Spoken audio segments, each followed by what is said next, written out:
are listening to the Scale with Speed podcast. Why? Because scale equals revenue and speed equals profit. Hosted by nine-figure business builders Matt Monero and Judge Graham. Enter with caution.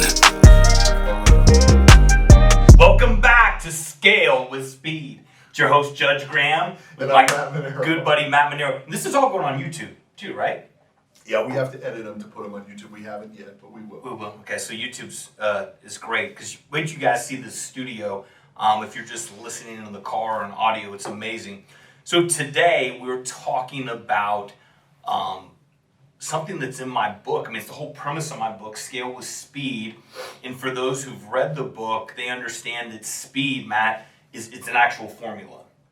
Okay, and it's a lot of the things that we teach in Burn the Ships, and it's a lot of the reason Matt and I got together and just huge kindred spirits because Matt was already executing against this, and we were just aligned. He was calling it a different thing, and that's why we're here, right? But mine wasn't as good, formulaic as yours, as comprehensive as yours. Mine was really the torch, and yours was Scale with Speed. Mine was how do you blow the place up and then rebuild it properly, right? And yours was how do you get it moving super fast? Totally. And so when we brought them together for Burn the Ships, I think it's been great. Hey, let's do a shout out to our man Darren Palmer. Absolutely. Who listened to our Celebrate Everything episode. Yeah, and you saw his desk just had everything on it. Everything we talked about. He went out, he bought the stuff, he bought the trophies, he thought of the names for the trophies, he got the trophies engraved. Yep. And now is ready to begin celebrating everything for his clients and for his staff. And dude, that's the reason we do this stuff, man, is we are not mindset guys. We're tactical people. Yeah. And so we love when people execute. Well, and then you saw all the comments in his feeds. And so if you guys don't know what we're talking about, there's an episode, if you haven't listened to it, it's called Celebrate Everything. And Darren literally took that to heart, and he posted this picture on Facebook, and he went out and bought all these trophies and all these things. And one of them was like, forgot what the award was, but even you saw his wife chiming in going, I better get that one. That one better come to me. So anyhow, thank you, Darren. Let's talk about speed today, baby. And Darren is a grad of Burn the Ships too. So let's talk about the speed formula. So we're going to go through every letter because it means something. We're going to give it to you, right? So speed is an acronym, and S is start with your end game. So if you're listening now, I mean, this is a big podcast because if you just do the speed formula on your own, it's going to radically help you in your life and your business. All right. So right now, either write it down or mentally capture this. S is start with your end game, and what that means is what do you want? Why do you want it? And the most important, when, right, Matt? I mean, this is something we teach all the time, and so many of us in business, you start the business out of passion or an idea, or you're good at something, and all of a sudden you win a couple clients, and you make a couple bucks, and then you go get an office, and then you get a couple employees, and then you're just on a freaking hamster wheel, and that business that you thought you've created is turned into a glorified job. Dude, I know it. Freaking lived it, man. I lived it. I never started my business with an end game. I started my business to survive. And that's what most of us do. Yeah. And your first business was that way. Totally. And it failed. Right. And your biggest wins were the exact opposite. End game.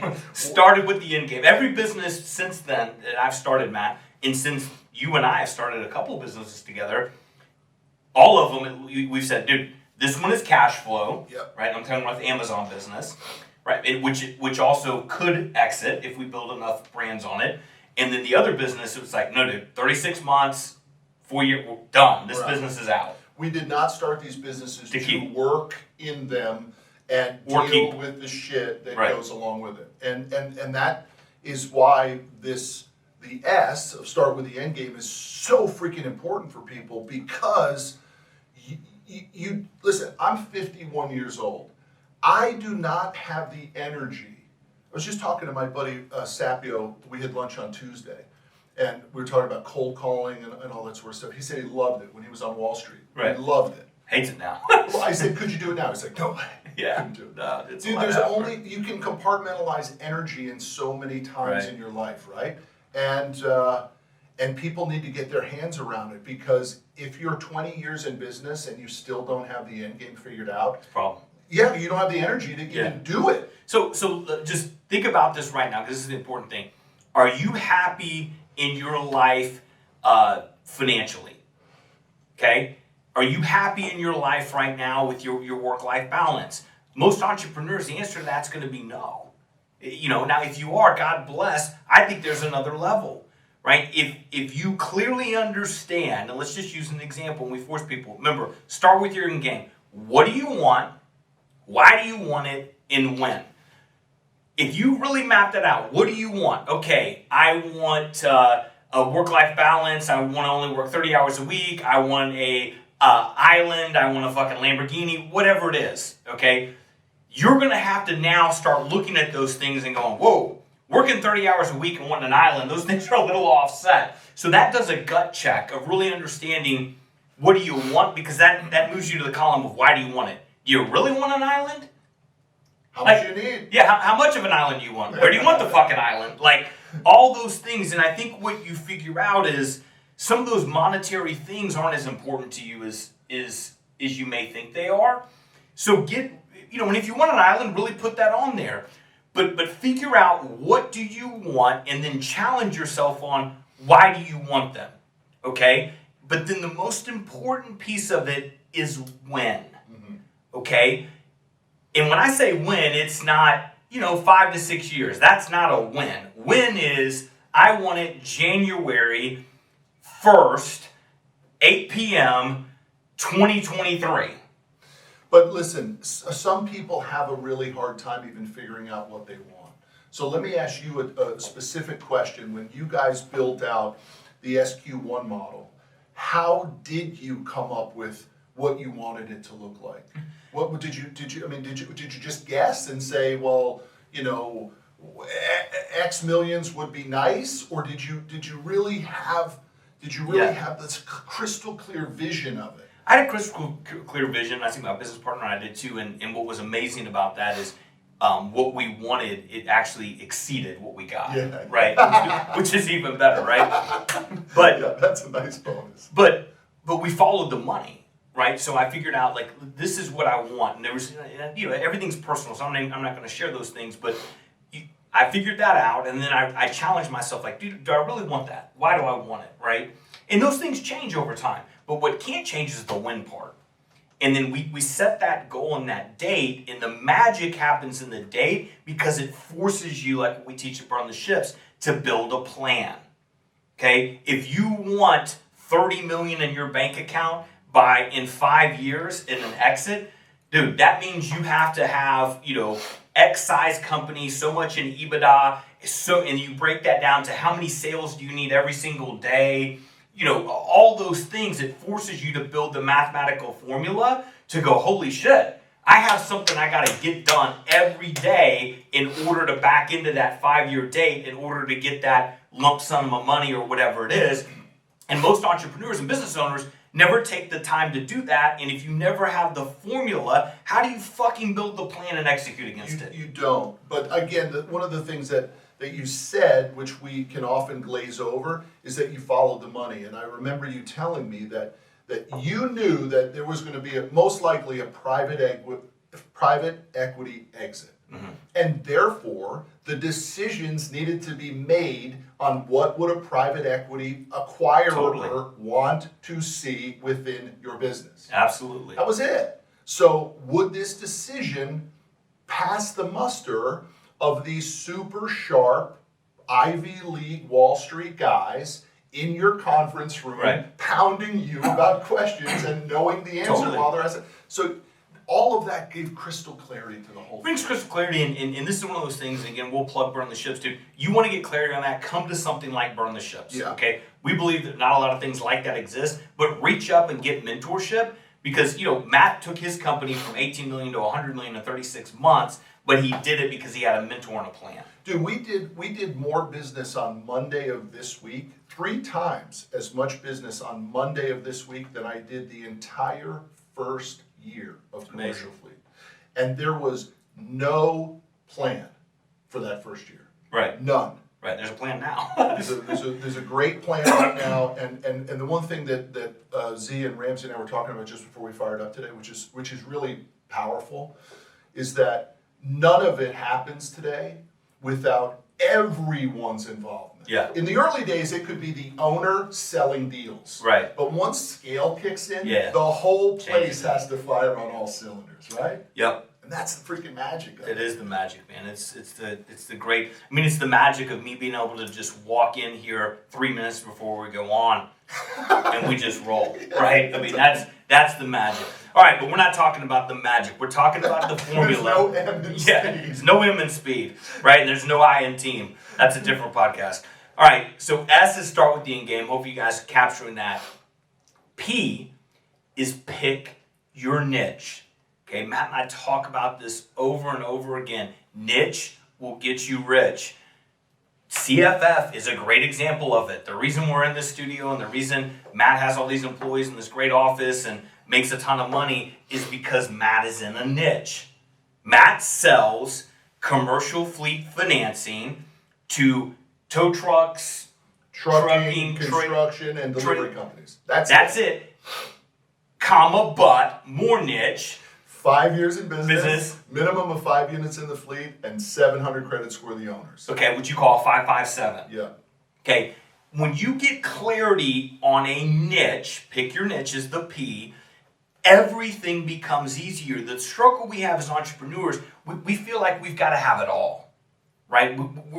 Dude, if we don't, if you're a marketing company and you want to market to everybody, or you're a video company and, man, anybody that needs a fucking video, we're going to go after. Right. That's the wrong answer, right? Amateurs get crushed, experts get paid. That's another thing Matt says all the time. So what's your niche, right? Once you understand your end game, then you have to back into what can I do phenomenal that has scale and is an untapped market that I can become the market leader in. Okay, we use the analogy all the time in the Burn the Ships. It's like, dude, if you're an insurance agent and you sell fucking all insurances, you're like every other Allstate agent on the corner. Okay, the best buyers expect what you're talking about. They want niche, dude. They don't need. The buyer already has everything. Okay, that's why they're the buyer. Okay, they only buy little missing things. Yeah. That they don't have. Okay? A buyer doesn't need you. A buyer needs a skill set specific to a market they may have not untapped yet that you can do that for them. Using insurance back as the example. Dude, the person who sells horse insurance, the guy or gal that owns that category is a multi-millionaire. Mm-hmm. Okay? Why is that? Because they do one thing. If you have $1 million horse, a $100,000 horse, you want to get that thing insured, what are you going to do? I'm going to search horse insurance agent.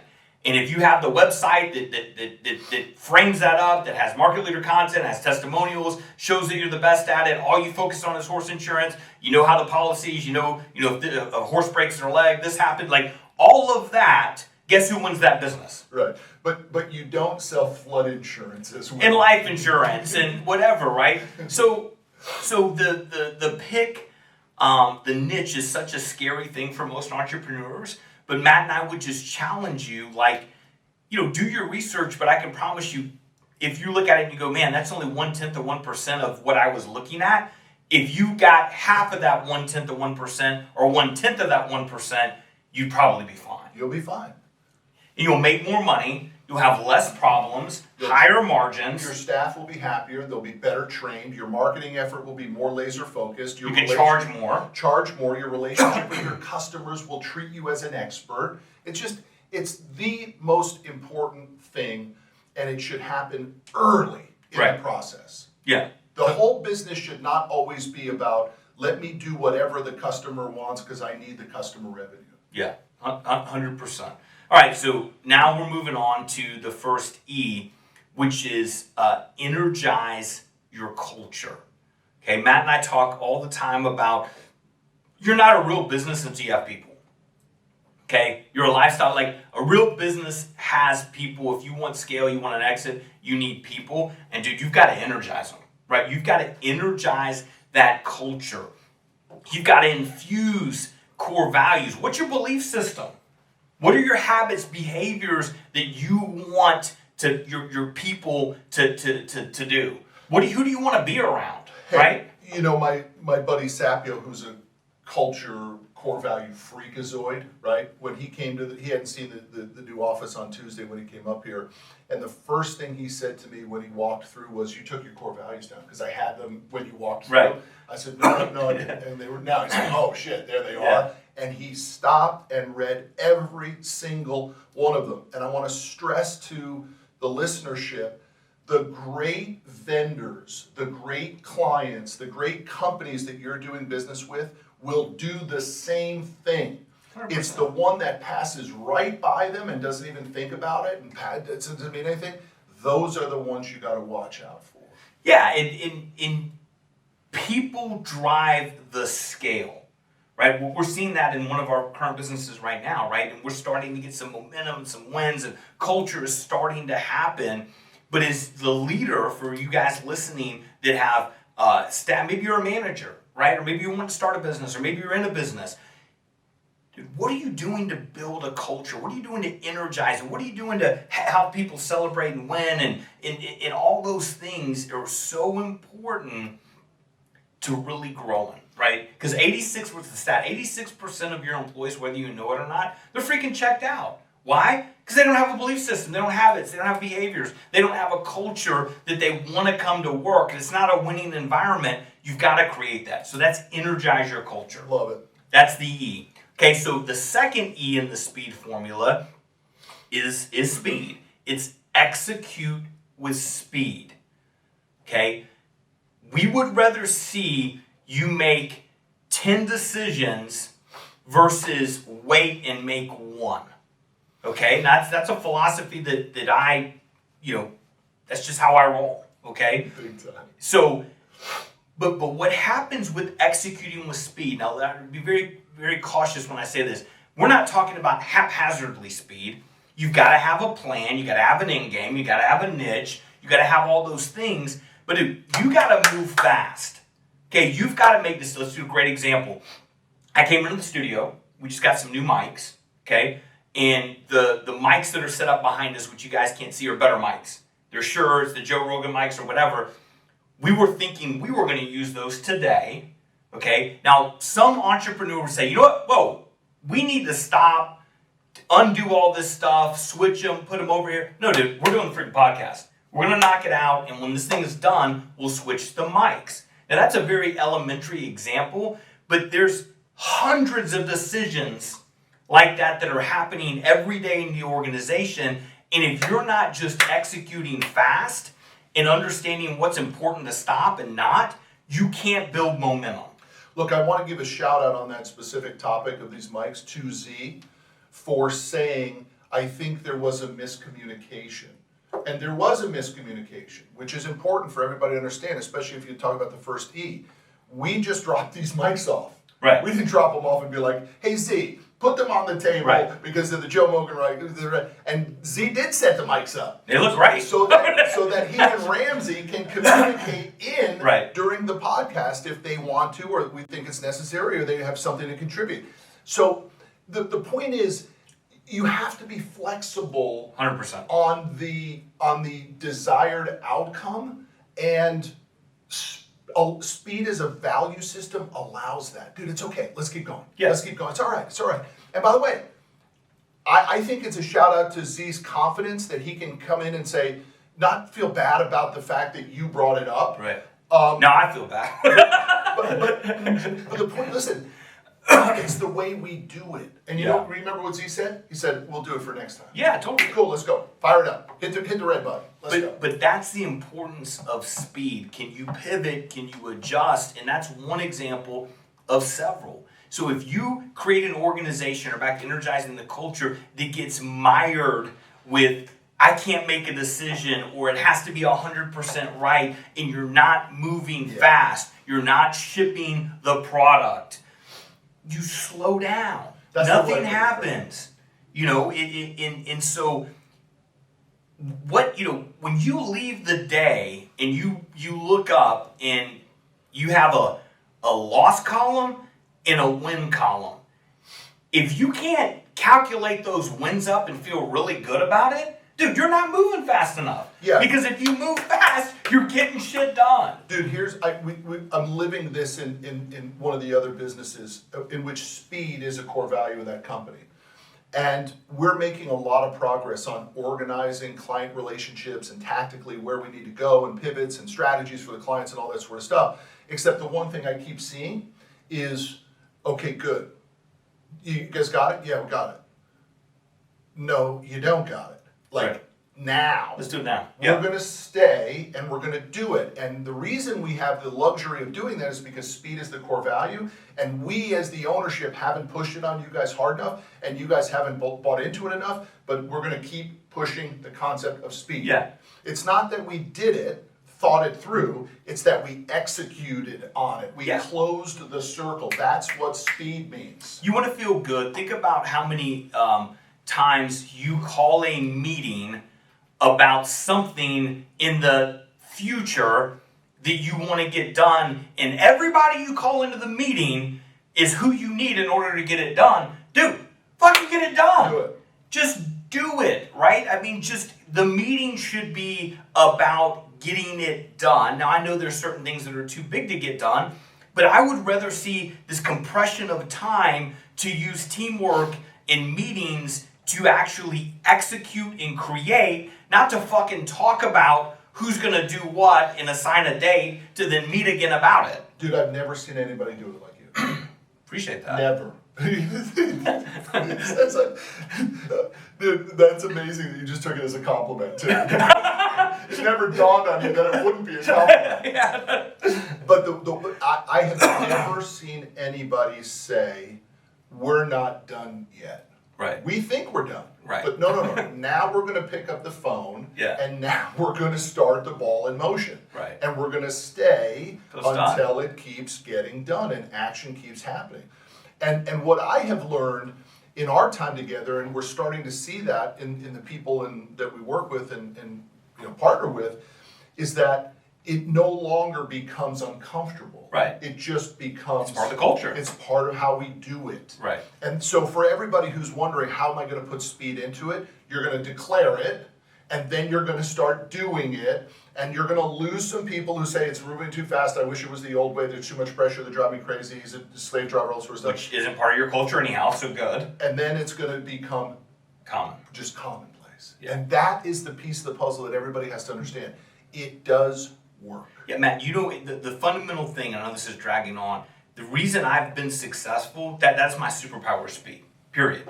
Okay, because nobody could outspeed me. So our competition, whatever they were getting done in a week, I was getting 10x more. Even if I failed 50%, I was still 50% ahead. Yeah. And what happens in that operating with speed, winning is just forced into it, okay? Because you have it's mathematical at that point. When you're moving that fast and you're doing so many things, and you're doing it planned with speed, from a mathematical probability, you're gonna just inherently have more wins, okay? What happens when you have more wins, you create momentum, culture, dude. People want to win.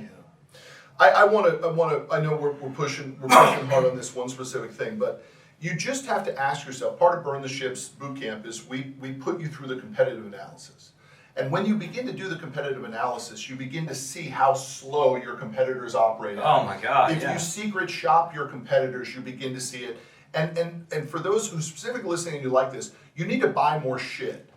You need to buy more shit. And I don't care whether it's expensive stuff or cheap shit, but you just need to buy more shit and realize how slow most people work. Yeah. I'm doing a mortgage right now on this lake house, and I am pounding on the bank. Oh, I'd be going nuts. I mean, like, I'm sending an email and I'm following up with a phone call because I've learned in the 3 weeks that we're working on this that I send the email and I don't get a response. Yeah. So I had to have a call with her this week that said, listen, this is the way it works with me.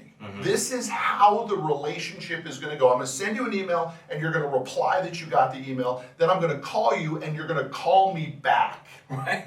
I'm literally, so you need to test the marketplace and see how fucking It's an opportunity. It's an opportunity, it's a competitive advantage. And if you embrace speed, your competitors aren't. And in a good economy, you see it more than ever. They get fat and lazy. They're fat and lazy. We're good. We're busy. And you know what they start to do? They give you all the excuses of why they can't move. Oh my God, we've never been busy. 30 years in the mortgage business, I've never been this busy. Not my problem. I don't care, right? We're closing on time, right? Yeah. Now, why do I need to? I don't need to close on time. Right. The closing date was picked out of the blue. Yeah. There was no logic to it. Right. I just picked a date, the 24th of September, and said we're going to close. And that's all there is to it. Yeah. I'm sure I could go to the seller and say, hey, we're going to close on the 25th or the 27th. No, we're closing on the 24th. Why are you making it so crazy? Why do we have to? It's just the way it is. So now the only thing I would, knowing how crazy I am, I would have booked a party on the 25th and hired a band or whatever with the unveiling of this new, a beautiful lake house, and I would use that to force the momentum, right? So I'll tell you the strategy though that I have done is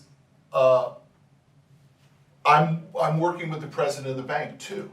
So I'm working with the mortgage person at the bank, but I'm giving the president of the bank updates all the time as well. So I'm forcing speed, not just because he don't want to hear that shit. He don't want. He wants do your job. Get this guy happy. What's going on with Monero loan? What's going on with the Monero deal? What's going on with the Monero deal? I'm peppering him constantly with, hey, haven't heard. And now you might say, well, doesn't that piss the person you're working with? It don't matter. Right. I need the 24th. That's just the way it is. Right. So speed. Now we're on to the last one, which is D, and we'll recap these, right? So start with your end game, right? Pick your niche, energize your culture, execute with speed, and then dominate your top priorities is the D, okay? And this goes into the plan when I talked earlier about speed can't be haphazardly, it has to be planned. And something Matt and I build out are rigorous on plans. We call them a one-page attack and conquer plan, and it literally maps out the annual goal to the quarterly objectives, to the owners, to dates, to then how it gets executed monthly, weekly, and daily, which we do through a 911 meeting, and that's dominate the top priorities. Okay, so once you understand, I can't get to my end game unless I break it down mathematically into what I have to achieve as an organization daily, then you've got to dominate those. It just has to happen, right? You've got to have a culture and a team and an environment where they're empowered to move fast. They have the ability and the skill sets to dominate what you put in front of them, and you have the aptitude and the ability to understand where the organization is, measure it, adjust it, and optimize it in order to move fast and in order to hit your end game. There's one piece to this, Judge, that nobody thinks about. Because this is the way this plays out, right? It's a hard concept for people. They don't even know what their top priorities are, their big boulders are. It's a big deal, right? Then they start. It takes a month, two, they get it all start to figure it out, right? And here's the Judge Graham deal. I'm so glad that you achieved that top priority. Now put another one on. Yeah. Right? Totally. And what most people do is it's 5 and they check it off over the course of a month or a week or a quarter or whatever that time frame is. And then they're like, oh, awesome. And Judge says, no. The calendar doesn't matter. Yeah. Right? No. Find another top priority and backfill for the one that you just erased, that you just completed and closed. Yeah, you have to. And we're going to talk about mediocrity here in another podcast. But I mean, that's it, dude. What do you want? What do you want? Okay, do you want to go into an office where you celebrate fucking getting 3 things done a day? I don't. Right? I mean, what do you want? That's why starting with the end game is so important. You don't have to be a maniac like me or Matt. What we want is different. But I can tell you, if you want a successful business, dude, start with your end game. Pick your niche. Energize your freaking culture, because you have to have people in order to have a real business. Then you got to move fast. You got to execute with speed, and you have to be relentless relentless to daily dominating your top priorities. And that's it. That's the speed formula. It's totally mapped out in Scale with Speed. But, we thought it was relevant. The podcast is called Scale with Speed. Relevant. And it's a great formula. It's a simple formula. It's a simple concept. But the magic happens in the work. The magic happens in the plan and then the execution. And that's just how it plays out. And it's easier than y'all think. The chaos that you've allowed to creep into your business over the period of time can go away pretty quickly. And when that chaos is gone, you fall in love with your business again. Yeah, I mean, listen, if you're not happy now, that's on you. Create an environment when you walk in fired up. Yeah. So listen, get Judge's book, Scale with Speed. It's available on Amazon. Type in the title, Scale with Speed. Type in Judge Graham on Amazon. Get it. And equally as important, if this type of info relates to you and you find it interesting, which I would assume you do, that's why you're listening to the podcast, come to Burn the Ships Bootcamp. The next bootcamp is October 8th and 9th. Go to Burn the Ships, click Bootcamp, and just sign up. BurnTheShips.com.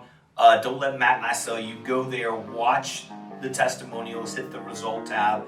Dude, it's amazing. All right, we'll see you on the other side.